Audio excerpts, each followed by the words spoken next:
வளமான தமிழகத்தை உருவாக்க, இருண்ட தமிழகத்தை ஒளிமயமான பாதையில் அழைத்துச் செல்ல மாற்றம் முன்னேற்றம் என்ற கொள்கை முழக்கத்துடன் மண்டலங்கள் தோறும் அரசியல் மாநாடுகளை நடத்தி புதியதோர் தமிழகம் செய்ய புறப்பட்டிருக்கும் பாட்டாளி மக்கள் கட்சியின் முதலமைச்சர் வேட்பாளர் மருத்துவர் அன்புமணி ராமதாஸ் மேற்கொண்ட மக்கள் சந்திப்பு பயணத்தின் போது தங்கள் கருத்துக்களை தெரிவித்த பொதுமக்களிடம் மழை வெள்ளத்தின் போது சென்னை பெருநகரம் எதிர்கொண்ட பல்வேறு பிரச்சனைகள், அவலங்கள் குறித்து எடுத்துரைத்த அவர், சென்னை மாநகரம் எவ்வாறெல்லாம் திகழ வேண்டும் என்ற சென்னை மக்களின் எதிர்பார்ப்புகளை நிறைவேற்றும் வகையில் பசுமை தாயகம் அமைப்பின் சார்பில் உருவாக்கப்பட்ட நாம் விரும்பும் சென்னை என்ற தலைநகருக்கான புதிய நகர்ப்புற செயல் திட்டம் பற்றி பொதுமக்களிடம் விளக்கினார்.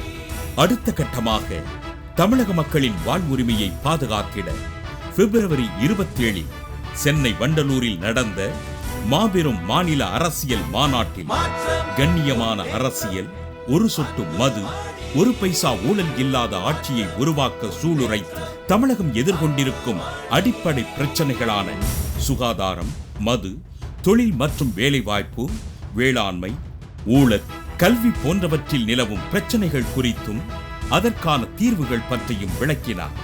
அடுத்த கட்டமாக 7 நாட்கள் 7 மாவட்டங்கள் 7 பிரச்சனைகள் மற்றும் அதற்கான நிரந்தர தீர்வுகள் என்ற இலக்குடன் வேலூர், சேலம், கோவை, திருச்சி, மதுரை, திருநெல்வேலி மற்றும் சென்னை என 7 பெருநகரங்களில் 7 நாட்கள் மேற்கொண்ட தமிழக வளர்ச்சி பற்றிய விளக்க பயணத்தில் பொதுமக்களின் கேள்விகளுக்கு பதில் அளித்ததுடன் அந்தந்த பெருநகரங்களில் நிலவும் பல்வேறு பிரச்சனைகளுக்கு நிரந்தர தீர்வு காண்பது பற்றியும் விளக்கினார்.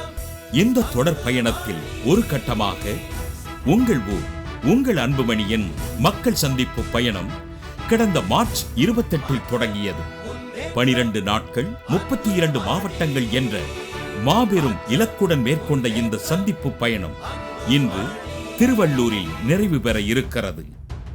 கடந்த 11 நாட்கள் தமிழகத்தின் 31 மாவட்டங்களில் நடந்த மக்கள் சந்திப்பு பயணத்தின் போது அந்தந்த மாவட்டங்களில் நிலவும் குடிநீர் பிரச்சனை, மின்வெட்டு, போக்குவரத்து நெரிசல், வேலை வாய்ப்பு போன்ற பல்வேறு பிரச்சனைகள் குறித்து அந்தந்த மாவட்ட மக்களோடு கலந்துரையாடி அவர்களின் கேள்விகளுக்கு பதிலளித்து அங்கு நிலவும் பிரச்சனைகளுக்கு நிரந்தர தீர்வு பற்றி விளக்கினார் பாமக முதலமைச்சர் வேட்பாளர் மருத்துவர் அன்புமணி ராமதாஸ். அந்த மாபெரும் மக்கள் சந்திப்பு பயணத்தின் தொகுப்பு இது உங்கள் பார்வைக்கு.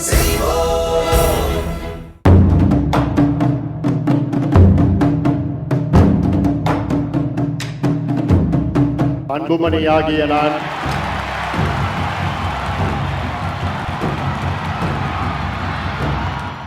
அமெரிக்காவில் 1963 கருப்பு என சார்ந்தவர் Martin Luther king I have a dream என்று சொன்னார். எனக்கு ஒரு கனவு இருக்கிறது என்று சொன்னார். அந்த கனவில் அமெரிக்காவை ஒரு கருப்பு இனத்தை சார்ந்தவர் ஆள வேண்டும், ஜனாதிபதியாக ஆக வேண்டும் என்று 1963 சொன்னார். அவருடைய கனவு நினைவாகி இருக்கிறது. இன்று அமெரிக்கா ஜனாதிபதி பராக் ஒபாமா என்ற ஒரு கருப்பு இனத்தை சார்ந்தவர். அதே போன்று எனக்கும் ஒரு கனவு இருக்கிறது. I have a dream. என்னுடைய கனவு தமிழ்நாட்டில் உள்ள 1,97,00,000 குடும்பங்களுக்கும் நல்ல வீடு இருக்க வேண்டும் என்று எனக்கு கனவு இருக்கிறது. அந்த வீட்டிலே 24 மணி நேரம் மின்சாரம் இருக்க வேண்டும் என்று எனக்கு கனவு இருக்கிறது. அந்த வீட்டில் உள்ள குழாயை திறந்தால் குடிநீர் வர வேண்டும் என்று எனக்கு கனவு இருக்கிறது. அந்த வீட்டுக்கு வெளியே நல்ல சாலைகள் இருக்க வேண்டும். அது மட்டுமில்ல, தமிழ்நாட்டில் உள்ள அத்துணை இளைஞர்களுக்கும் வேலை வாய்ப்பு இருக்க வேண்டும். ஒரே ஒரு இளைஞன் கூட எனக்கு வேலை இல்லை என்று சொல்ல முடியாத அந்த சூழலை என்னால் உருவாக்க முடியும். எனக்கு அந்த கனவு இருக்கிறது. அப்படி என்னுடைய கனவு தமிழ்நாட்டை இந்தியாவின் முதன்மை மாநிலமாக ஆற்ற வேண்டும், முன்னேற்ற வேண்டும் என்று எனக்கு அந்த கனவு இருக்கிறது. இந்த கனவை நாம் எல்லோரும் சேர்ந்து நினைவாக்குவோம். மாற்றத்தை நீங்கள் கொடுங்கள், முன்னேற்றத்தை இந்த அன்புமணி ராமதாஸ் உங்களுக்கு கொடுப்பார்.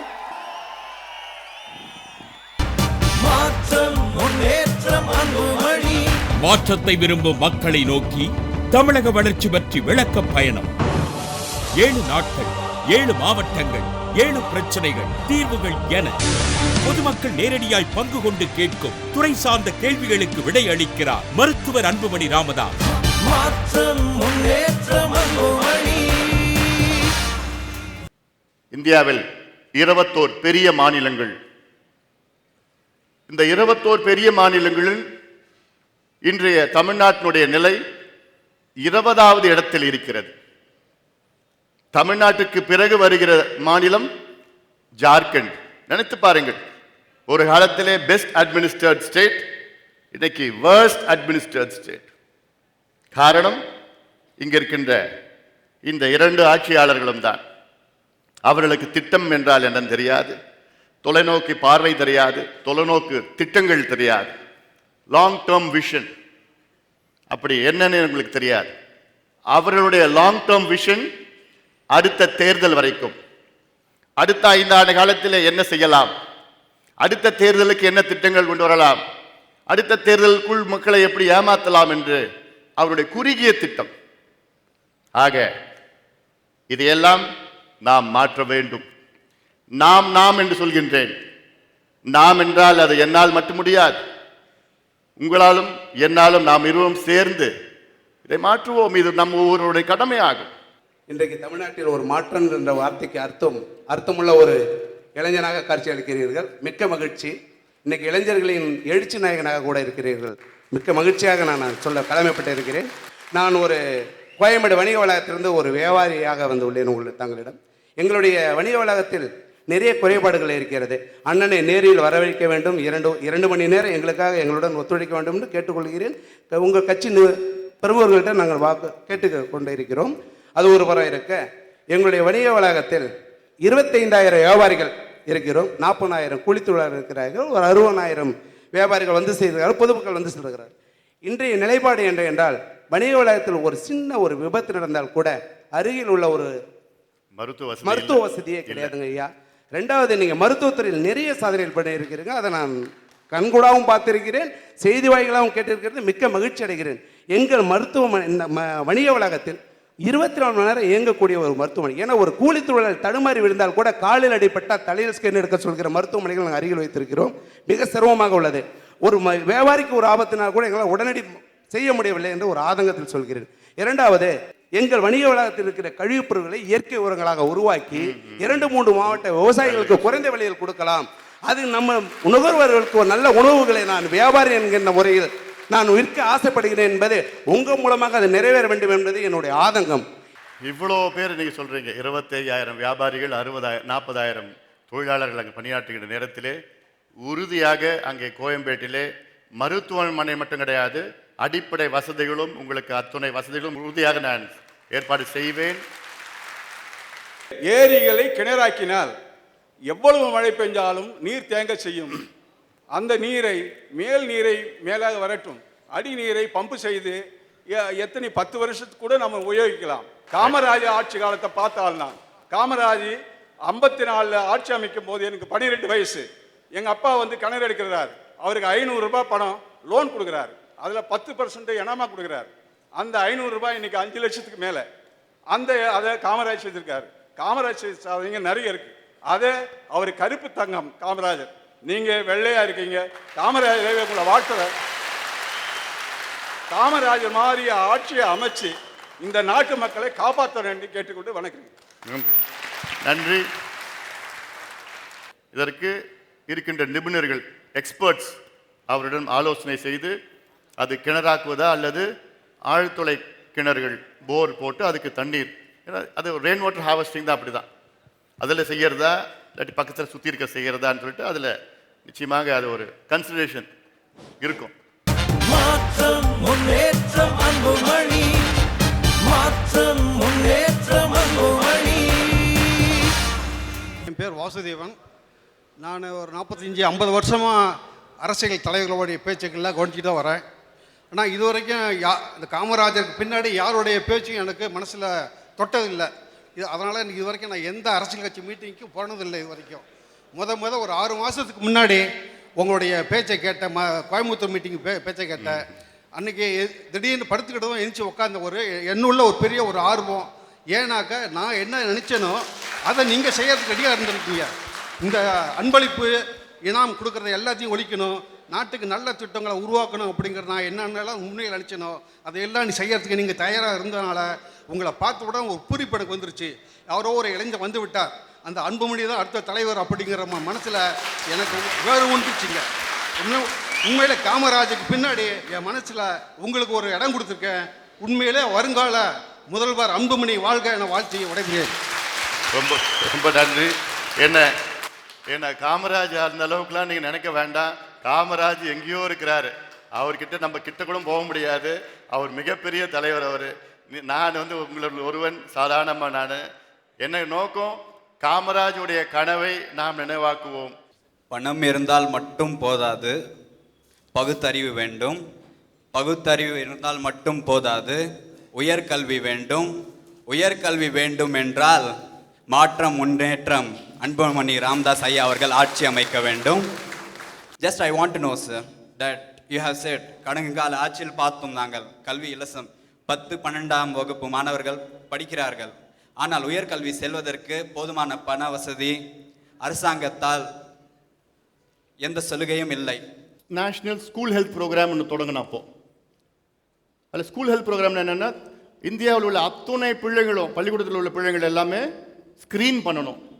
ஸ்க்ரீன் பண்ணணும். அந்த பிள்ளைக்கு கண் பார்வை எவ்வளோ, விஷன் எவ்வளோ, ஹீமோக்ளோபின் எவ்வளோ இருக்குது, ஹார்ட், இது எல்லாமே ஸ்க்ரீன் பண்ணி அவங்களுக்கு ஒரு ஸ்மார்ட் கார்டு வருஷம் வருஷம் அதை அப்டேட் பண்ணிகிட்டு இருக்கணும்னு ஸ்கீம் கொண்டு வந்தது.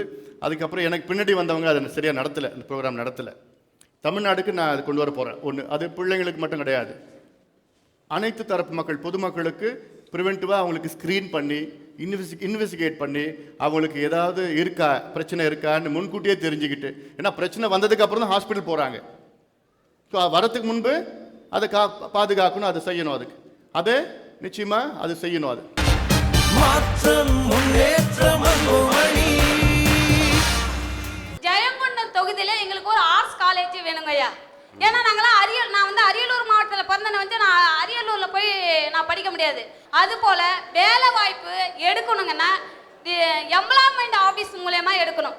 ஏன்னா இன்னைக்கு இளைஞர்கள் வந்து ஒரு டெட் எக்ஸாமோ, விவோ எக்ஸாமோ, போர்த் குரூப் எக்ஸாமோ பாஸ் பண்ணலாம். ஆனா இன்னைக்கு நானும் எம்ஏ பிஎட் படிச்சிருக்கேன். படிச்சு எல்லாமும் 170 150 மார்க் எடுத்தாலும் நீ கட் ஆஃப் மார்க், நீ எம்பிசில சேர்ந்தது, உனக்கு கோட்டால கிடையாது அப்படின்னு எங்களை ரொம்ப அலக்கழிக்க வைக்கிறாங்க. எம்ப்ளாய்மெண்ட் எக்ஸ்சேஞ்ச் இன்னைக்கு 86 லட்சம் பேர் பதிவு பண்ணியிருக்காங்க எம்ப்ளாய்மெண்ட் எக்ஸ்சேஞ்சில். அது காலகாலமாக சில பேர் 20 வருஷம் பதிவு பண்ணியிருக்கிறாங்க.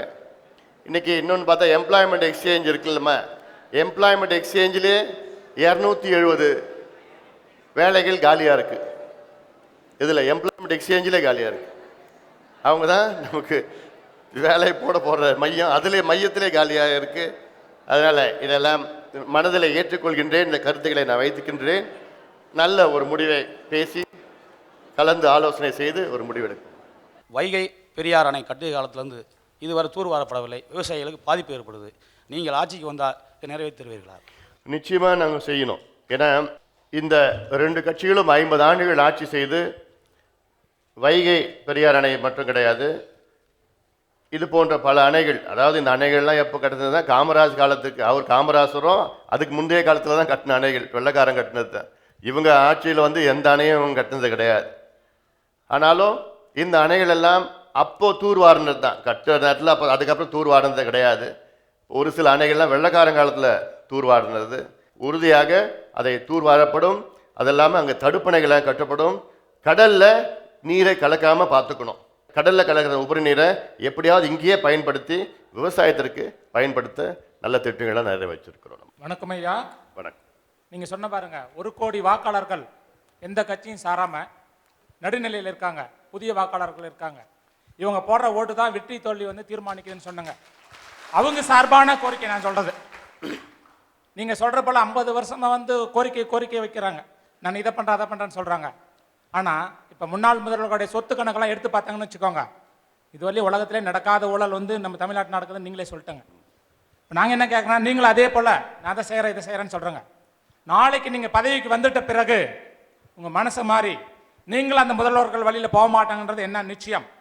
இது வந்து இந்த 1 கோடி வாக்காளர்களுக்கு இருக்கக்கூடிய சந்தேகம். இதுக்கு தீர்வு நீங்கள் தான் சொல்லணும். இதுக்கு நான் என்ன கேட்க வரேன்னா, உங்களுடைய சொத்து கணக்கு என்ன வெளியிடுங்க.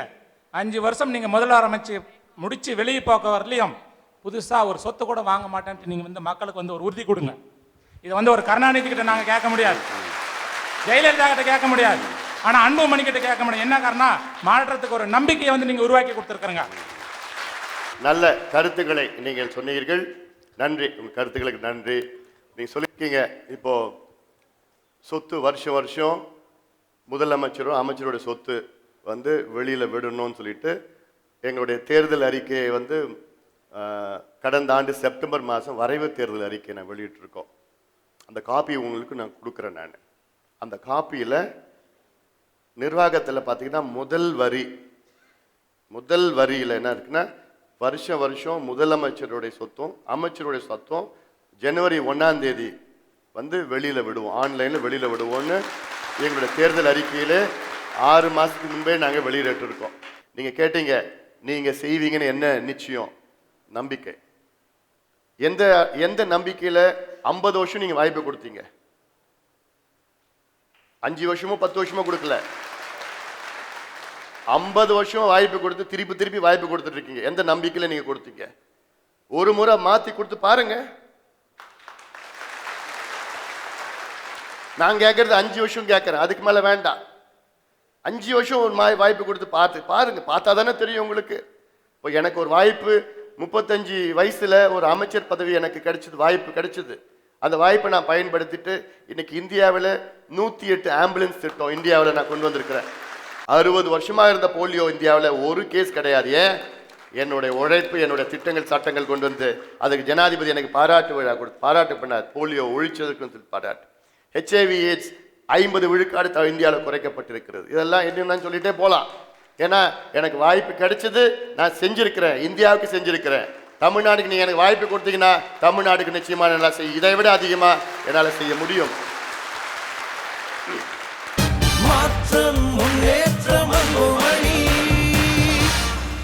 எனது பெயர் விஜயராகவன். நான் விவசாயி அல்ல, நான் ஒரு தொழில் முனைவர். நான் ஒரு இண்டஸ்ட்ரி வச்சுருக்கேன். நான் இங்கே வந்ததுடைய முதல் காரணம் உங்களுக்கு ஒரு நன்றி சொல்வதற்காகத்தான். காரணம் என்னவென்றால், தமிழ் சமுதாயம் வருங்காலத்தில் ஒரு 50 ஆண்டுகளுக்கு பிற்பனம் சரித்திரத்தில் பார்க்கும்போது ஒரு குடிகார சமுதாயமாக மாறி இருந்து எவருமே அதை பற்றி பேசவில்லை என்று இல்லாமல் தொடர்ச்சியாக அதை எதிர்த்து வந்திருக்கின்ற உங்களுக்கு நான் தலை வணங்குகிறேன். அது எங்களுடைய நிறுவனர் மருத்துவர் ஐயா. இது நான் ஒரு சரித்திரத்தை பற்றி பேசுகின்றவன். வருங்காலத்தில் நம்மை பற்றி கை நீட்டாமல் இருக்கின்ற ஒரே ஆள் நீங்கள் தான். சரித்திரத்தில் நீங்கள் இடம் பெற்றிருக்கிறீர்கள். நீங்கள் அரசியல் கட்சி நடத்துங்கள், எனக்கு அதை பற்றி கவலை இல்லை. உங்களுடைய பல விஷயங்கள் கேட்கலாம் என்ற நிறைய விஷயங்கள் நீங்கள் அருமையாக பேசினீர்கள். You are a great speaker. Thank you very much. இதற்காக நன்றி சொல்ல. இரண்டாவது விஷயம், இந்த விஷயத்திற்கு அனதர் காயின் ஓசியில் கொடுக்கறது, ஃப்ரீபீஸ், அதை முதலில் எதிர்த்தவர்கள் நீங்கள் தான்.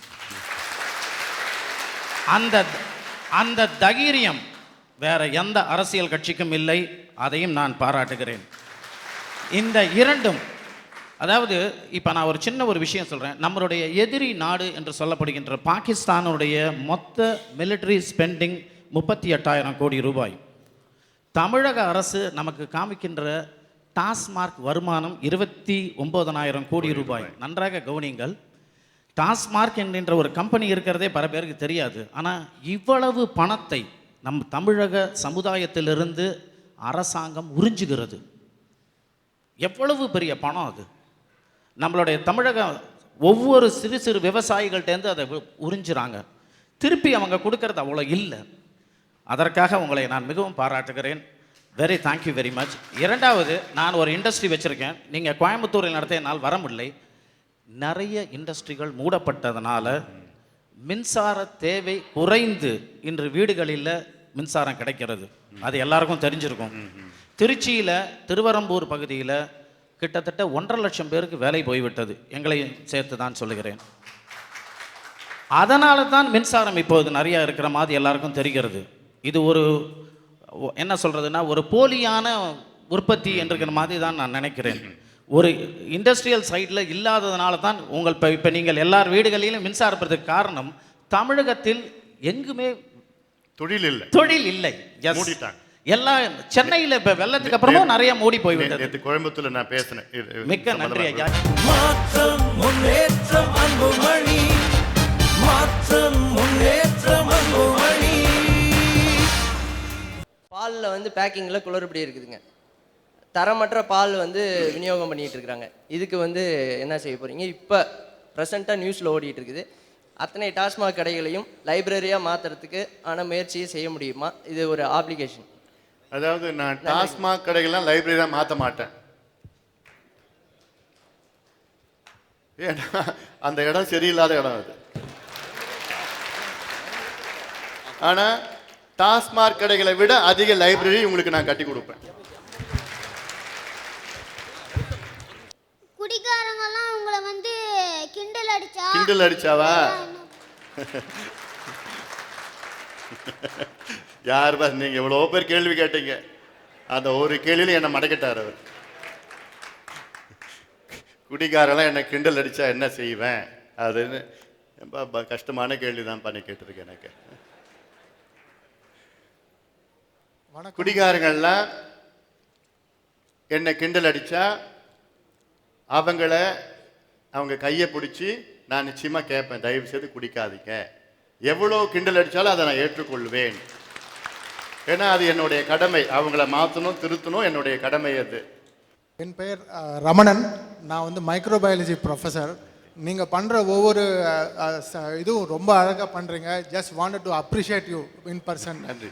இது வந்து இன்னொரு அப்ரிஷியேஷன். நான் வந்து அந்த வெள்ளம் டைமில் வந்து நீங்கள் பரிசில் கொண்டு போய் அங்கே நிவாரணத்துக்கு கூட்டது வந்து ஒரு பெரிய ஒரு பிரேக் த்ரூ. ஏன்னா அது ஷாலோ வாட்டர்ஸில் கூட ஈஸியாக வந்து எல்லாரையும் காப்பாற்ற முடியும். அதை நான் பர்சனலாக உங்ககிட்ட அப்ரிஷியேஷன் சொல்லுங்கிறதுக்கே வந்தேன். ரெண்டாவது ஒரு சஜஷன். இப்போ நீங்கள் பண்ணுற அந்த மது விலக்கில் வந்து பார்த்தீங்கன்னா ஒரு முக்கால்வாசி ஃபெயிலியர்ஸ் வந்து அதுக்கு ஒரு ஆல்டர்னேட்டிவ். ஏன்னா கஷ்டப்பட்டு காத்தாலேருந்து ஈவினிங் வரைக்கும் அவங்க எக்கனாமிக்கலி டவுன் ட்ராடன் பீப்புள், அவங்களுக்கு அந்த ரியாலிட்டியை மறக்கிறதுக்கு தான் அவங்க மோஸ்ட்லி வந்து சைக்கலாஜிக்கலி பார்த்தீங்கன்னா போகிறாங்க. அப்போது டெஃபினட்டாக இயற்கை எண்ணெய் வந்து அவங்களுக்கு ஏதோ ஒரு ஆல்டர்னேட்டிவ் வச்சுருக்கோம். ஏன்னா எங்களை மாதிரி டவுனில் வாழ்கிறவங்களுக்கு அதை பற்றி தெரியாது. ஆனால் கிராமத்தில் இருக்கிறவங்களுக்கு, வயல்லையே நீங்கள் வந்து வர்றவங்களுக்குலாம் வந்து ஏதோ ஒரு ஆல்டர்னேட்டிவ் இருக்கும். அதுக்கு அதையும் நீங்கள் வந்து முன்னிறுத்தி அந்த மக்களுக்கு அதை வந்து நீங்கள் பிரச்சாரம் பண்ணணும்னு நான் என்னோட ரெக்வஸ்ட். அது அப்படி ஏதாவது ஆல்டர்னேட்டிவ் இருந்ததுன்னா நீங்களும் கொஞ்சம் சொல்லுங்கள், உங்களுடைய யோசனைகள்லாம் சொல்லுங்கள். என்ன செய்யலாம், என்ன மாதிரி ஆல்டர்னேட்டிவ் அவங்களுக்கு கொடுக்கலாம். லெமன் ஜூஸ் பேஸ்டாக இருந்தால் கூட அது ரொம்ப யூஸ்ஃபுல்லாக இருக்கணும். So all the best for you. Thank you for all your suggestions. Very good suggestions. நன்றி. அக்ரிகல்ச்சரை பொறுத்த மட்டும் ப்ரைஸிங் நான் அதை பற்றி கேட்கணும்னு நினச்சேன். மிக அருமையாக பேசினீர்கள். Thank you very much. ஏன்னா அந்த பர்சன்டேஜ் வந்து கொடுத்தால்தான் இவங்கள் தொடர்ந்து கடனாகமாக இருப்பார்கள். அது ஒரு விஷயம். இந்த 100 நாள் வேலை வாய்ப்பு திட்டத்தை பற்றி நான் பல விஷயங்கள் நினைத்து கொண்டிருந்தேன். மிக மிக அருமையான ஒரு பாயிண்ட்டை நீங்கள் சொல்லியிருக்கீங்க. 2 சைடுக்கும். ஒன்று, நிறைய பேர் சொன்னாங்க அதை ஒழிச்சிடணுன்னாங்க. அப்போ தான் விவசாய கூலிகள் வேலைக்கு வருவாங்க அப்படிங்கிறனால. ஒன்றும் இல்லாமல் 100 ரூபா கொடுக்கறனால வரமாட்டேங்கிறாங்கங்கிறது ஒரு பிரச்சனை இருந்தது எல்லாருக்கும். உங்களுடைய திட்டத்தை நான் நீங்கள் எப்படி சொல்ல போகிறீங்கன்னு நினச்சேன். ஒண்டர்ஃபுல்லாக இருந்தது. 50 ரூபாய் கொடுத்தால் என்னுடைய நிலத்தில் வேலை செய்ய ஒருவர் வருவான் என்பது இதை விட ஒரு பெஸ்ட் பாலிசி வயா மீடியாவாக 2 பேருக்கும் வின் என்று சொல்வார்கள். 2 பக்கத்துக்கும் வெற்றியை கொடுக்கக்கூடிய ஒரு மாபெரும் செயல்பாட்டை நீங்கள் சொல்லியிருக்கீங்க. யார் ஆட்சிக்கு வந்தாலும், ஏன்னா நான் வந்து அரசியல் சார்பற்றவன், மக்களுக்கு இதை விட ஒரு சிறந்த திட்டத்தை வேற யாரும் யோசிக்க முடியாது. Thank you very much. இதற்காக உங்களை நான் மிகவும் பாராட்டுறேன். இது உங்களுடைய படிப்பறிவும் உங்களுடைய செயல்பாடும் தமிழகத்துக்கு நிச்சயமாக தேவை என்பதை கூறி விடைபெறுகிறேன். மிக்க நன்றி. தேங்க்யூ. இது எல்லாமே எங்களை வழிநடத்துகின்ற எங்களுடைய மருத்துவர் ஐயாவுடைய ஆலோசனைகளும்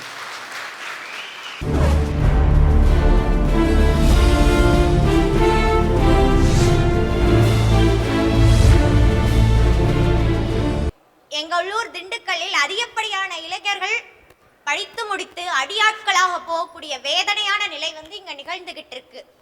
அது வந்து கல்விக்கு படிச்ச படிப்புக்கு ஏற்ற வேலை இல்லாத காரணத்தினால்தான் அவர்கள் அடியாட்களாக போகின்றார்கள். அந்த சூழ்நிலையை கட்டுப்படுத்தி பெண்களுக்கு 33% வேலை வாய்ப்புங்கிறத கொஞ்சம் அதிகப்படுத்தினா நன்றாக இருக்கும். அறிவு சார்ந்த கல்வி, திறன் சார்ந்த கல்வி, தொழில் சார்ந்த கல்வி, இதை பள்ளிக்கூடத்துல பிறகு கல்லூரிகள்ல கூடவே செய்யணும். இது இல்லாம ஒவ்வொரு மாவட்டத்திலையும் திறன் சார்ந்த கல்லூரிகளை திறக்க வேண்டும். ஸ்கில் பேஸ்ட் காலேஜஸ் ஒவ்வொரு தாலுகாவிலும் திறன் சார்ந்த பயிற்சி மையங்கள், தொழில் சார்ந்த பயிற்சி மையங்கள், vocational training centres in every taluk, இதெல்லாம் தொடங்கி அவளுக்கு ஊக்கத்தை படிச்சதுன்னா, நான் சொல்றது பிஇ மட்டும் கிடையாது, 10வது படிச்சு அவன் படிப்பு இல்லைன்னா இங்க பயிற்சியில சேர்ந்துட்டு அவன் ஒரு தொழில் கத்துக்கிட்டு சர்டிபிகேட் கோர்ஸ் 6 மாசம் 3 மாசம் சர்டிபிகேட் கோர்ஸ்ல அவனுக்கு ஒரு வேலை தானா சுய வேலை தேடிக்கிட்டு இருக்கான். ஆக இதை உறுதியாக செய்ய வேண்டும், செய்ய போகின்றோம். அது மட்டுமல்ல, படிச்ச பிள்ளைங்களுக்கு சரி என்ன வேலை, சுய வேலைகளை கொண்டு வர வேண்டும். இதை திட்டம் வைத்திருக்கின்றேன். ஒவ்வொரு மாவட்டத்திலும் நான் சொல்லியிருக்கின்றேன், சிறப்பு வேளாண் பொருளாதார மண்டலங்கள், ஸ்பெஷல் ஆக்ரோ எக்கனாமிக் ஜோன், இந்த ஃபெசிலிட்டி இன்ஃப்ராஸ்ட்ரக்சர் எல்லாம் பில்டிங் பண்ணி இதை நிச்சயமாக ஒவ்வொரு பகுதியிலும் சென்று வேலை வாய்ப்பை, லட்சக்கணக்கான வேலை வாய்ப்பை என்னால் உருவாக்க முடியும். அந்த வேலை வாய்ப்பு உருவாக்கினாலே இப்படி இளைஞர்கள் தவறான வழியில போக மாட்டாங்க, எங்கெங்க வெளியில போக மாட்டாங்க. உறுதியாக இதெல்லாம் மனதில் ஏற்றி கொண்டு அதற்கேற்ப வேலை வாய்ப்பை உருவாக்கி நல்ல சூழலை என்னால நிச்சயமா கொண்டு வர முடியும்.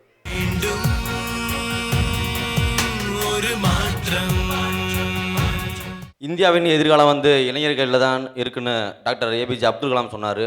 ஆனால் அது இப்போ முறையாக இருக்கானா? கிடையாது. இதுக்கு காரணம் இளைஞர்களுக்கு எந்த ஒரு வேலை வாய்ப்பும் கிடையாது. இப்போ கூலி வேலை பார்க்குறவங்க, பட்டறையில் வேலை பார்க்குறவங்க இளைஞர்களாக படித்தவங்களாக தான் இருக்காங்க. இதை மாற்றி இளைஞர்களுக்கு சரியான வேலை வாய்ப்பை கொடுக்கணும். தென் மாவட்டங்களில் தொழிற்சாலைகள் எதுவுமே கிடையாது, அதை நீங்கள் உருவாக்கி தரணும். இதுதான் எங்களோட கோரிக்கை, இளைஞர்களான கோரிக்கை. சென்னையிலிருந்து 100 கிலோமீட்டர் சுற்றி 60 விழுக்காடு தொழிற்சாலைகள் இருக்கு. தமிழ்நாட்டோட தொழிற்சாலைகள் 15 விழுக்காடு கோயம்புத்தூர்ல இருக்கு. மீதி இருக்கின்ற 25 விழுக்காடு தான் தமிழ்நாட்டில் உள்ள அத்துணை மாவட்டங்கள்ல இருக்கு. தமிழ்நாட்டில் 32 மாவட்டங்கள், அதில் 20 மாவட்டங்களில் தொழிற்சாலையில கிடையாது. இதனால தான் இளைஞர்கள்லாம் அங்கே வெளியில போயிட்டு இருக்காங்க. இதற்கு சரி என்ன செய்யணும்? கன்னியாகுமரி பகுதியில் ரப்பர் இருக்கு, அங்கே rubber special agro economic zone. Thamirabarani அந்த படுகையில் வாழை இருக்கு, அங்கே ஒரு ஜோன். இப்போ தேனி பகுதியில் பார்த்தீங்கன்னா அங்கே திராட்சை இருக்கு, கரும்பு இருக்கு, நெல் இருக்கு, அங்கே ஒரு ஜோன். ஏலக்காய் கொஞ்சம் அங்கே பகுதியில் அங்கே இருக்கு, அந்த பகுதியில் இருக்கு. கடலூரில் பார்த்தீங்கன்னா பலா மற்றும் முந்திரி, அரியலூரில் பஞ்சு, இப்படி ஒவ்வொரு பகுதியில் என்னென்ன இருக்கோ, கொப்பரை, பொள்ளாச்சி பகுதியில் கொப்பரை, தேங்காய், இப்படி ஒவ்வொரு பகுதியிலும் ஒவ்வொரு ஜோன் அங்கே உருவாக்கி, அந்த ஜோன் என்னென்னா அரசாங்கம் அதில் முதலீடு செஞ்சு அந்த ஜோனில் அதை அந்த தொழில் வளர்ப்பதற்காக, வேளாண் சார்ந்த தொழில் அல்லது தோட்டக்கலை சார்ந்த தொழிலை வளர்ப்பதற்காக அதில் முதலீடு செய்து அதை தொழில்நுட்பங்கள்லாம் கொண்டு வந்து அங்கே பயிற்சி மையங்கள்லாம் உருவாக்கி அங்கே விவசாயிகளுக்கு பயிற்சி கொடுப்போம். முதியோர் பென்ஷன் வந்து இப்போ நிப்பாட்டி வச்சுருக்காங்க இல்லையா? முதியோர் பென்ஷன்னால பழைய முதியோர்கள் வந்து ரொம்ப பாதிக்கப்படுறாங்க. தங்களுடைய ஆட்சி காலத்தில் வந்து இந்த முதியோர் பணத்தை வந்து எந்த ஒரு நிபந்தனைகள் இல்லாமல் அது தொடர்ந்து கிடைக்குமாறு தாழ்மையுடன் கேட்டுக்கொள்கிறேன். என் தருமபுரி தொகுதியிலையும் மிகப்பெரிய பிரச்சனையாக நான் பார்த்துட்டு வரேன். ஏன்னா நாங்கள் மக்களை சந்திக்கிற நேரத்தில் பார்த்தா 80 வயது 75-80 வயது முதியோர் பாட்டிகள்லாம் கண்ணு கூட தெரியாது, அவங்களுக்கெல்லாம் இந்த பென்ஷன் நிறுத்தி வச்சுக்கிட்டாங்க. யாரும் பார்த்துக்கிறது ஆள் இல்லாமல் இருப்பாங்க. ஏன்னா அவங்க கூட நிறைய நான் ஃபோட்டோஸ் எடுத்து ஆதாரமாக வச்சுருக்கிறேன் நான். ஏன்னா இதில் வந்து யார் யாருக்கு தேவையில்லையோ அவங்களுக்கு கொடுத்துட்டு இருக்காங்க. இது முந்தைய ஆட்சியில் வந்து திமுக ஆட்சியில் பார்த்தீங்கன்னா அவங்களுக்கு யார் யார் ஓட்டு போடணுமோ கடைசி காலத்தில் எல்லாத்துக்கும் கொடுத்துட்டு போயிட்டாங்க. 50 வயசு அவங்களுக்கு முதியோர் பென்ஷன், இவங்களுக்கு என்னென்ன வேணுமோ எல்லாத்துக்கும் தகுதி இல்லாதவங்களுக்கு எல்லாமே கொடுத்துட்டு போயிட்டாங்க. அது அதிகமாக அந்த தேர்தல் நெருக்கத்தில் அப்ளை பண்ண எல்லாத்துக்கும் கொடுத்துட்டு அந்த ஸ்கீமே அப்படியே கிடப்பில் போய் பிரச்சனை ஆகிடுச்சது. அதுக்கப்புறம் ரெக்டிஃபை இவங்களால செய்ய முடியல, பண்ண முடியல. இவங்களும் நிறைய பேர் நிறுத்திட்டாங்க. கடைசியில் 6 மாதம் 8 மாதம் 10 மாதம் போகிறது கிடையாது, வர்றது கிடையாது. அதனால் இதை மீண்டும் நல்ல ஒரு கணக்கெடுத்து உண்மையான முதியோர்களுக்கு 1000 ரூபாய் கிடையாது, கிட்டத்தட்ட 3000 ரூபாய் கொடுக்கறதுக்கு நாங்கள் திட்டமிட்டு இருக்கோம் முதியோர் பென்ஷனுக்கு. மாற்றம் முன்னேற்றம் அன்புமணி, மாற்றம் முன்னேற்றம் அன்புமணி, மாற்றம் முன்னேற்றம் அன்புமணி. நிறைய விவசாய சங்கங்கள் இன்னைக்கு இருக்கிறது. ஆனால் நான் எடுத்துக்கிட்டது ஏரி பாசனத்தை வந்து எடுத்துக்கிட்டேன். கிட்டத்தட்ட இன்னைக்கு தமிழ்நாட்டில் 30 லட்சம் ஏக்கர் வந்து இன்னைக்கு ஏரி பாசனம் மூலமாக செய்கிறாங்க. ஆனால் மாறி மாறி வருகின்ற அரசெல்லாம் மழை பெய்கின்ற வடகிழக்கு பருவமழை தான் நம்மளுக்கு முக்கியமான மழை. அந்த மழை நீரை சேமித்து வைக்காமல் கடலில் கொண்டு சேர்த்துறாங்க. நான் ஏன் இதை எடுத்தேன் அப்படின்னு சொன்னால், இந்த ஏரி பாசனத்தை விவசாயிகளுக்காக போராடணும், பாதுகாக்கணும் அப்படின்னு எடுத்தோம்னா, மருத்துவர் ஐயா அவர் தான் வந்து தமிழ்நாட்டில் 1000 ஏரிகளை தூர்வாரினார். அவர் தான் தூர்வாரினார். ஆனால் எந்த ஒரு கட்சி தலைவரும் அந்த தூர்வாருவருக்கு அது இது பண்ணவில்லை. அதனால் இதை வந்து இது மாதிரி ஒரு செயல் திட்டத்தை நம்ம கொண்டு வரணும், அரசாங்கத்தை கோரிக்கை வைக்கணும், இந்த ஏரி பாசனம் வாழ வேண்டும் என்று இன்றைக்கு நான் அந்த துறையை எடுத்திருக்கேன். இன்னைக்கு சொசைட்டியில் 50,000 கோடி டெபாசிட் இருக்குன்னு சொல்லிட்டு இந்த அரசாங்கம் தான் அறிவிக்குது. ஆனால் 24,000 கோடி தான் வேளாண்மை துறைக்கு அறிவிச்சிருக்கு. இதில் பார்த்தீங்கன்னா 50,000 கோடி இன்னைக்கு ஒரு வட்டி இல்லா கடனாக வச்சுருக்காங்க. ஆனால் கடனை தள்ளுபடி பண்ணுங்கன்னு நாங்கள் திருவோடு ஏந்தி போராடுறோம். கடனை தள்ளுபடி பண்ண மாட்டாங்கிறாங்க, விவசாயிகளை கண்டுக்க மாட்டாங்கிறாங்க, விவசாயி நாட்டுடைய முதுகெலும்புங்கிறாங்க. ஆனால் அந்த முதுகெலும்பு இந்த அரசாங்கம் மாறி மாறி உடைச்சிட்டு வருது. காமராஜர் காலத்திலிருந்து பார்த்தீங்கன்னா, இன்னைக்கு காமராஜர் காலத்தில் தான் நீர் மேலாண்மை திட்டம் நிறைய கொண்டு வந்தாங்க. ஆனால் இன்றளவுக்கும் யாரும் புதுசாக ஒரு ஏரியை வெட்டல. இருக்கிற ஏரியும் சின்ன 4000 ஏரியை முடிச்சுட்டாங்க, 4000 ஏரியை ஒழிச்சிட்டாங்க. அதனால் வந்து நாங்கள் உங்களை கேட்டுக்கிறோம், தமிழகத்தில் உள்ள ஏரிகள்லாம் காப்பாற்றப்பட வேண்டும், ஏரி விவசாயம்லாம் காப்பாற்றப்பட வேண்டும் என்ற நேரத்தை கோரிக்கை வைத்துக் கொள்கின்றோம். அந்த காலத்தில் தஞ்சையில் இருக்கிற விவசாயிகள்லாம் குனிய மாட்டாங்க, காலில் தடுவாங்க.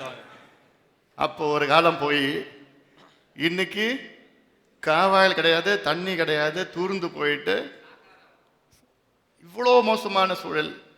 மழை காலத்தில் இப்போ 2005 110 டிஎம்சி தண்ணி கடலுக்கு போயிருக்கு காவேரியில். 2005 2007 60 டிஎம்சி போயிருக்கு.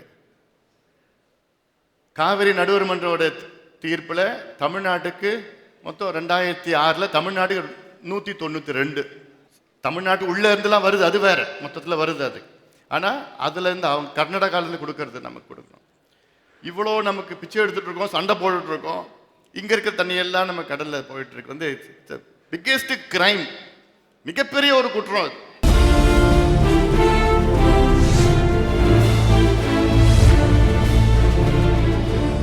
தேனி மாவட்டத்தில் வந்து மிகப்பெரிய பிரச்சனையா இருக்குது ரயில்வே திட்டம்.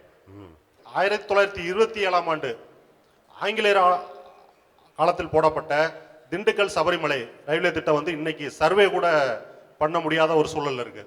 ரெண்டாவது வந்து போடியிலிருந்து மதுரை அகல ரயில் பாதை திட்டம். இது 2000 அரங்க வேலு எங்களுடைய அமைச்சர் அரங்க வேலு அப்ப அறிவிச்சு நிதி ஒதுக்கி அது வந்து பண்ணிட்டு இருக்காங்க. இதை வந்து ஒவ்வொரு ஆண்டும் பட்ஜெட்ல நமக்கு நம்ம மாவட்டத்துக்கு நிதி கிடைக்குமா, இந்த திட்டம் நிறைவேறுமா அப்படின்னு சொல்லிட்டு ஒரு பெரிய போராட்டமாக தான் இருக்கு. பல்வேறு கட்ட அமைப்புகள், போராட்டங்கள், பொதுவான நிறுவனங்கள் எல்லாமே சேர்ந்து போராடுறாங்க. ஸோ இன்னுமே அது வந்து ஒரு கேள்விக்குறியாக தான் இருக்கு. தங்களுடைய ஆட்சி காலத்தில் இந்த திட்டங்களை நிறைவேற்ற முடியுமா என கேட்டுக்கொள்கின்றேன். இது உறுதியாக நிறைவேற்ற வேண்டும். இது நிச்சயமாக நான் செய்வேன். மத்திய அரசு திட்டம், ஆனாலும் இதை வலியுறுத்தி நான் செய்வேன். இப்போ மத்திய அரசு புதிய ஒரு ஸ்கீம் கொண்டு வந்திருக்கிறாங்க. என்னன்னா, மாநில அரசு 50 விழுக்காடு, மத்திய அரசு 50 விழுக்காடு திட்டங்களுக்கெல்லாம் கொடுப்பது. இந்த திருச்சி, திண்டுக்கல், மதுரை டபுளிங், இது ரொம்ப காலகாலமா இது செஞ்சு அறிவிச்சதே யாருன்னா அரங்க வேலு தான் அறிவிச்சார். எங்களுடைய அமைச்சர் அரங்க வேலு அப்போ அறிவிச்சுட்டு அதை நிதியெல்லாம் ஒதுக்கிட்டு இடையில கிடப்பு நின்று போயிடுச்சு, திட்டம் சரியா இல்லை. இப்போ மறுபடியும் இந்த ஆண்டு நாங்கள்லாம் வலியுறுத்தி இந்த ஆண்டு அதற்கு 460 கோடி ரூபாய் ஒதுக்கீடு செய்து டபுளிங் பிளஸ் எலக்ட்ரிஃபிகேஷன் இது திட்டம் வந்து இன்னும் ஓராண்டு காலத்திற்குள் முடிஞ்சிச்சுன்னா முழுக்க ஃப்ரீயாக போயிட்டு வந்துட்டு இருக்கலாம், இந்த பக்கம் போடலாம். இன்றைக்கு மதுரையில் மிகப்பெரிய பிரச்சனை என்னவென்றால், மதுரை உயர்நீதிமன்ற கிளையிலும் சென்னை உயர்நீதிமன்ற கிளையிலும் நீங்கள் முதல்வர் ஆனவுடன் தமிழ் ஆட்சி மொழியை அரங்கேற்றுவீர்களா? இது பற்றி நடவடிக்கை எடுப்பீர்களா? நிச்சயமா நல்ல கேள்வி அது. அதை நான் உறுதியாக முயற்சி எடுப்பேன். ஏன்னா இதில் வந்து சட்ட சிக்கல்கள் ஒன்றும் கிடையாது. இதை வந்து தலைமை நீதிபதி முடிவெடுக்க வேண்டும். உறுதியாக அவரை நான் வலியுறுத்துவேன். ஆக நிச்சயமாக அது நடக்கும். நடக்கிறதுக்கு அத்துணை முயற்சியும் உறுதியாக நான் செய்வேன். மாற்றம் முன்னேற்றம் அன்புமணி, மாற்றம் முன்னேற்றம் அன்புமணி, மாற்றம் முன்னேற்றம் அன்புமணி. இப்போ லிக்கர் லாபி பார்த்தீங்கன்னாக்கா உங்களுக்கு தெரியும், டுபாக்கோ லாபியோட பெரிய லாபி. தமிழ்நாட்டில் நிறைய உங்களுக்கு வந்து ஃபேக்ட்ரிஸ் இங்கேருந்து தான் எக்ஸ்போர்ட் பண்ணுறோம். நம்ம இங்கேருந்து அதிகமாக உற்பத்தி பண்ணுறோம். இப்போ இந்த எலெக்ஷனில் பார்த்தீங்கன்னா, சட்டமன்ற எலெக்ஷனில் பார்த்தீங்கன்னா, ஒரு தொகுதிக்கு குறைஞ்சபட்சம் 10 கோடி ரூபாய் ஆளுங்கட்சியால் செலவு பண்ண முடியும். அந்த பணத்தை வந்து லிக்கர் லாபி வந்து தரதுக்கு தயாராக இருக்கிறாங்க. மக்கள், ஏழை மக்கள் வந்து வசிக்கிற நம்ம தமிழ்நாட்டில் பார்த்தீங்கன்னா, பாமர மக்கள், ஒரு மக்கள்கிட்ட போய் நீங்கள் ஒரு பெரிய லெவலில் சொன்னால், இப்போ அரவிந்த் கெஜ்ரிவாலை பற்றி சொன்னோமா எதுவுமே தெரியாது. இந்த ஒரு தொகுதிக்கு 10 கோடி ரூபாய் எள்ளி பணத்தை அவங்க வந்து வீசி ஓட்டுக்கு வந்து விலை பெற முடியும். இது எந்த விதத்தில் நீங்கள் தடுக்க முயற்சி பண்ணுவீங்க? நாங்கள் எந்த அளவுக்கு ஒத்துழைக்கணும்? ஓகே, கேரியா. நல்ல கேள்வி. அதாவது நம்ம கெமிஸ்ட்ரியில் என்னென்னமோ ஃபார்முலா நம்ம பார்த்துருக்குறோம், அல்ஜிப்ரா ஃபார்முலா நம்ம பார்த்துருக்குறோம். ஆனால் முதல் முறையாக இந்தியாவுக்கு கொண்டு வந்த புது ஃபார்முலா இந்த 2 கட்சிகளும் திருமங்கலம் ஃபார்முலா, அதுக்கப்புறம் ஸ்ரீரங்கம் ஃபார்முலா, அப்புறம் ஆர்கே நகர் ஃபார்முலா. திருமங்கலம் ஃபார்முலான ஒரு ஓட்டுக்கு 1000 ரூபாய் கொடுக்கறது, ஸ்ரீரங்கம் ஃபார்முலா ஒரு ஓட்டுக்கு 5000 ரூபாய் கொடுக்கறது, ஆர்கே நகர் ஃபார்முலானா ஒரு ஓட்டுக்கு 10,000 ரூபாய் கொடுக்கறது. இதுதான் இந்த 2 கட்சியும் கண்டுபிடிச்ச ஃபார்முலா. இதை இந்த தேர்தலில் எந்த ஃபார்முலா ஒர்க் அவுட் ஆக போகிறது கிடையாது. ஏன்னா மக்கள் இன்னைக்கு மிகுந்த கோபத்தில் இருக்கிறாங்க. ஆத்திரம், சாதாரண ஆத்திரம் கிடையாது, மிகுந்த கோபத்தில் இருக்கின்றார்கள். தமிழ்நாட்டிலே ஒரு மௌன புரட்சி நடந்து கொண்டிருக்கிறது. சைலண்ட் ரெவல்யூஷன் தமிழ்நாட்டில் இருக்கு. காத்துட்டு இருக்காங்க, எப்படா தேர்தல் வரும், தேர்தல் நாளில் போய் மாம்பழத்தில் எல்லாம் ஓட்டு போட போறாங்க. இதுதான் நடக்க போகுது, நீ பார்த்துட்டு வரீங்க. ஊழல் இல்லாத ஆட்சியை கொடுக்க போகும் நீங்கள் வேட்பாளர்கள் தேர்விலும் ஊழல் இல்லாத வேட்பாளர்களை எதிர்பார்க்கலாமா? உறுதியாக எதிர்பார்க்கலாம். நீங்கள் நிச்சயமாக உறுதியாக எதிர்பார்க்கலாம். மற்றொரு கேள்விங்க, இப்போ நாங்கள் வீடியோ கான்ஃபரன்ஸ்லேயே முதலமைச்சரை பார்த்த நாங்கள் உங்களை இதே மாதிரி மறுமுறை இதே மாதிரி எங்கள் மக்களிடையே நீங்கள் கலந்துரையாடலுக்கு எங்களுக்கு முதலமைச்சராக இருக்கும் பொழுது எங்களுக்கு வாய்ப்பளிப்பீர்களா? நான் சொன்னதே வந்து ஒவ்வொரு மாதமும் ஒவ்வொரு மாவட்டத்துக்கு நான் வருவேன், உங்களை நான் நேரில் சந்திப்பேன். நான் ஏன்னா நீங்கள் வந்து என்ன இந்த காணொலி காட்சியிலாம் எனக்கு நல்லா நடக்க முடியும், ஓட முடியும், நல்லா ஆரோக்கியமாக இருக்கிறேன். நான் எனக்கு ஒன்றும் பிரச்சனை கிடையாது. நான் உங்களை தேடி வருவேன், நீங்கள் என்ன தேடி வரணும்னு அவசியமே கிடையாது எனக்கு. டாக்டர் அன்புமணி அவர்களே, 5 மாவட்ட மக்களின் உணவுக்கு ஆதாரமாக விளங்கும் பெரியாறு அணையின் நீர்மட்டத்தை மீண்டும் 152 அடியாக உயர்த்த உடனடியாக முயற்சி எடுப்பீர்களா? நிச்சயமா. அதாவது இந்த பிரச்சனை, முல்லை பெரியார் பிரச்சனையை முதலாக கையில் எடுத்தது மருத்துவர் ஐயா அவர்கள் தான். முதலாக ஐயா அவர்கள் அங்கே சென்று போராடி, தேனி கம்பம் பகுதியில் சென்று அங்கே போராடி, அதன் பிறகுதான் மற்ற கட்சிகள் எல்லாம் இந்த பிரச்சனை கையில் எடுத்தது. Natural river bed, Kaveri river bed வந்து எப்போவுமே சார்பாக இப்படி தான் வந்துட்டு இருக்கும். அந்த டைமில் channels, sub channels, micro channels போட்டு தான் நாங்கள் தண்ணி எடுத்துகிட்டு வந்துட்டு இருக்கோம். இப்போ அந்த சூழ்நிலை என்னன்னா, ஆற்றுல உள்ள எல்லா இடங்கள்லையும் மணலை தூண்டிட்டாங்கன்னா அந்த நேச்சுரல் ரிவர் பெட் வந்து கீழே போயிடுச்சு, சேனல் வந்து மேலே இருக்கு. எங்களுக்கு தண்ணி வந்து சப்ளை ஆகிறதே இல்லை. இதுக்கு என்ன பண்ணாங்கன்னா, பிடபிள்யூ அதிகாரிங்க உடனே என்ன பண்ணாங்க, நாங்கள் தண்ணி கொடுத்துறோம்னு சொல்லி போராட்டம் பண்ண உடனே வாய்க்காலில் தூர்வாரின உடனே எங்களோட நிலம் வந்து மேலே வந்துடுச்சு, வாய்க்கால் கீழே போயிடுச்சு. இப்போ என்ன ஆச்சு அப்படின்னா, தண்ணி எங்களுக்கு காலில் ஏற்றி விட்டா தண்ணி பாஞ்சிரும், அங்கிட்ட ஏற்றி விட்டா தண்ணி வடிஞ்சிரும். இப்போ நாங்கள் என்ன பண்ணுறோம், பம்ப் பண்ணுறோம், தண்ணியை பம்ப் பண்ணி எங்களுக்கு வந்து அவ்வளோ லாஸ். நாங்கள் காலையில் போய் தண்ணி வச்சுட்டு வந்தோம்னா சாயங்காலம் தண்ணி பாஞ்சிரும், மழையை அடைச்சிரும். இப்போ சேனல் கீழே போயிடுச்சு, எல்லா சேனலும் கீழே போயிடுச்சு. மண்ணை தோண்டி தோண்டி தோண்டி தோண்டி தோண்டி வந்து எங்கள் வாழ்க்கையை அழிச்சது இந்த கவர்மெண்ட் தான். இந்த கவர்மெண்ட் தான் பொறுப்பேற்றுக்கணும். இந்த கவர்மெண்ட் தான் எங்களை வாழ்க்கையை அழிச்சது. இது வந்து வாய்க்கால் பாசனம் உள்ளவங்களுக்கு மட்டும்தான், மற்றவங்களுக்கு வந்து நீங்கள் வந்து இது கொடுக்கலாம், பம்ப் பண்ணி அவங்க தண்ணியை எடுத்துக்கலாம், அதில் எந்த விதமான ப்ராப்ளமும் எங்களுக்கு கிடையாது. ஆனால் வாய்க்கால் பாசனம் உள்ளவங்களுக்கு இப்போ தண்ணியை பம்ப் பண்ணி எங்களால் முடியல, டீசல் வாங்கி ஊற்ற முடியல, ஆயில் இன்ஜின் சப்போர்ட் பண்ண மாட்டேங்குது. ஸோ எங்களுக்கு மணல் எடுக்காமல் இருந்தால் தான் எங்களால் வாழ்வாதாரம் பாதுகாக்க முடியும். ரெண்டாவது, சுற்றி உள்ள எந்த அட்ஜஸ்ட் மாநிலங்களையும் மணல் எடுக்கிறது இல்லை, நாம தான் மணலாக பயன்படுத்தணும். இந்த உங்களோட கொள்கையில் இந்த மணல் எடுக்க மாட்டேன்னு சொல்லி அறிவிச்சிங்கன்னா விவசாயிகளில் ரொம்ப சௌரியமாக இருக்கும். இந்த மணலை கொள்ளை அடித்து ஜெயலலிதா 2003 ஒரு கொள்கை முடிவெடுத்தாங்க. இது அரசாங்கமே இதை எடுத்து செய்யணும்னு 2003. 2006 வந்த திமுக அதே கொள்கையை நடைமுறைப்படுத்திச்சு. 2003 ஜெயலலிதா அவங்க சார்பில் ஒரு நபருக்கு கான்ட்ராக்ட் கொடுத்தாங்க. திமுக 2006 வந்த திமுக அதே நபருக்கு திமுகவும் கான்ட்ராக்ட் கொடுத்தது. ஆக இதுலேருந்து என்ன தெரியுதுன்னா, 2 கட்சியும் கூட்டுக்கொள்ள இதில் செஞ்சிட்டு இருக்காங்க. இதற்கு ஒரு மாற்று எம் சாண்டுன்னா அந்த க்ரஷர், இந்த கல்லில் உடைக்கிறது, அதில் வர சாண்டெல்லாம் இருக்குது. இதெல்லாம் நிச்சயமாக பரிசீலனை செய்வோம். we will definitely consider all options. கேரளாவில் மணல் எடுக்க முடியாது, கர்நாடகாவில் மணல் எடுக்க முடியாது, ஆந்திராவில் சில சட்டங்கள்லாம் வச்சுக்கிட்டு இருக்காங்க. அங்கே தமிழ்நாட்டில் மட்டும்தான் இந்த சட்டங்கள்லாம் இருக்குது. சட்டங்கள்லாம் இந்த ரெண்டு கட்சியும் கொள்ளடிக்கிறதுக்காக மாற்றிட்டு இருக்காங்க. Definitely we will consider that. மாற்றம் முன்னேற்றம் அன்புமணி. ஆலங்குடி சட்டமன்ற தொகுதியை பொறுத்த வரைக்கும் காவிரி உபரிநீர் திட்டத்திற்காக 2 அரசுகளும் நிதி ஒதுக்கியது. ஆனால் அது காலநீராகிவிட்டது. எங்களை ஏனோ புறந்தள்ளுகிறார்கள் ஆட்சிக்கு வருவது. நான் சொல்லியிருக்கிறேன், நான் என்னுடைய மிக மிக முக்கியமான ஒரு ப்ரையாரிட்டி நீர் பாசனம், இரிகேஷன் ஸ்கீம்ஸ். இரிகேஷன்னா காவா அத்திக்கடவு அவிநாசி திட்டம். என்ன திட்டம்னா அந்த பவானி ஆற்றுலேருந்து உபரி நீரை காவா மூலயமாக அந்த அவிநாசி பகுதியில் பெருந்துறை பகுதியில் கொண்டு வந்துட்டு, இன்னும் அங்கே 1800 அடி நீர், 80 ஏரி பெரிய ஏரிகள் இருக்குது, 200 சிறிய ஏரிகள் இருக்குது. நீர் அதெல்லாம் கொஞ்சம் நிரப்பிட்டுன்னா அதில் நிலத்தடி நீர் தானாக முன்னுக்கு மேலே வரும். அது நிச்சயமாக அதெல்லாம் இந்த திட்டங்கள்லாம் கொண்டு வர போகிறேன். நான் உறுதியாக தமிழ்நாட்டில் என்னென்ன திட்டம் நிலுவையில் இருக்குது, நீர் பாச திட்டம் நிலுவையில் இருக்கும். நான் 50,000 கோடி சொல்லியிருக்கிறேன். தேவைப்பட்டால் 1 லட்சம் கோடி கூட செலவு பண்ணதுக்கு தப்பே கிடையாது. ஏன்னா இதெல்லாம் நம்முடைய நிரந்தர வாழ்வாதாரம், நிரந்தர வாழ்வாதாரம் இதெல்லாம். அதில் உறுதியாக இதுதான் ப்ரையாரிட்டி, இதில் அவசியமாக செய்யணும். எங்களுடைய மருத்துவர் ஐயாவுடைய கொள்கை என்னன்னா, ஒரு வீட்டில் மழை பெஞ்சதுன்னா அந்த தண்ணி வீட்டு விட்டு வெளில போகக்கூடாது, அங்கே வீட்டில் இருக்கணும். அந்த ஊரில் மழை பெஞ்சதுன்னா அந்த ஊர் விட்டு தண்ணி வெளியில் பக்கத்து ஊர் போகக்கூடாது. அந்த மாவட்டத்தில் மழை பெஞ்சு அந்த மாவட்டத்தில் தங்கி இருக்கணும். அந்த மாநிலத்தில் மழைன்னா அந்த ஊரில் தமிழ்நாட்டுக்கு உள்ளே இருக்கணும். அந்த அளவுக்கு திட்டம் கொண்டு வரணும். நம்ம மழை நீரை சேகரிக்கின்ற ஒரு இயக்கமாக நம்ம எல்லோரும் சேர்ந்து செய்யணும். அதற்கு அரசாங்கம் உங்களுக்கு அதிக அளவில் உங்களுக்கு ஊக்குவித்து உங்களுக்கு உதவிகள் செய்யும். ஐயா வணக்கங்கய்யா. நான் கடந்த 15 ஆண்டு காலமாக வெளி மாநிலங்களில் தொழில் செஞ்சிட்ருக்கேன்.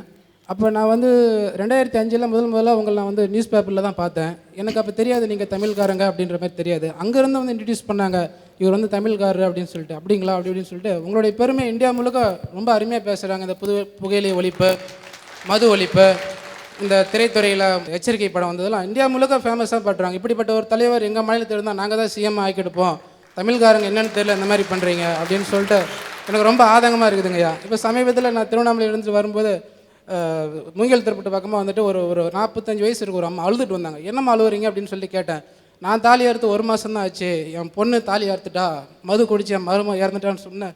தாங்கிக்க முடியல சார். அவ்வளோ மக்கள் வந்து ஒவ்வொரு பேர் வந்து எல்லா இடத்துலையும் பெண்கள் குமுறிக்கிட்டு இருக்கிறாங்க. இதை பார்க்கும்பொழுது எங்களுக்கு ஒரு விதமான மனோவிதமான ஒரு என்ன பண்ணுறதுனே தெரியாத மாதிரி ஆகிடுது. ஏன்னா நம்ம பிரச்சனையை பார்க்காம வரைக்கும் பிரச்சனை இல்லை, அதை பார்க்கும்போது தாங்கிக்க முடியாத வழிகள் ஏற்படுங்க ஐயா. அதனால் இந்த மது ஒழிக்க பெண்கள் எல்லாமே தயாராகிட்டாங்க. கண்டிப்பாக 2016 நீங்கள் அந்த முதல் கையெழுத்து போடுங்க, நம்பிக்கை இருக்குங்கய்யா. நன்றி. ஏன்னா இன்னைக்கு நான் சொன்னது போன்ற இன்னைக்கு பெண்கள்லாம் காத்துக்கிட்டு இருக்காங்க, எப்படா அந்த மதுவை ஒழிப்பாங்க, என் வாழ்க்கை எப்படி நல்லா மறுபடியும் மீண்டும் வரும், என் வாழ்க்கையை நான் மீட்டெடுக்கணும், கணவரை இழந்துட்டேன் நான், என் பிள்ளைங்களும் நான் இழக்கக்கூடாது, இந்த மனநிலையில் எவ்வளோ பேர் இருக்கிறாங்க. ஆக அதுக்கெல்லாம் ஒரே தீர்வு பூரண மது விலக்கு. அது உறுதியாக அது சாத்தியம். இது என்னால் உறுதியாக அது செய்ய முடியும், அந்த நம்பிக்கை எனக்கு. இப்போ மது குடிக்கிறவங்க இப்போ நாட்டில் அதிகமாக இருக்காங்க. இப்போ வர தேர்தலில் அவங்களுடைய ஓட்டு பாதிக்கப்படுமா? அதனால் நீங்கள் எப்படி எதிர்கொள்வீங்க அவங்களோட ஓட்டு பாதிக்கப்பட்டா?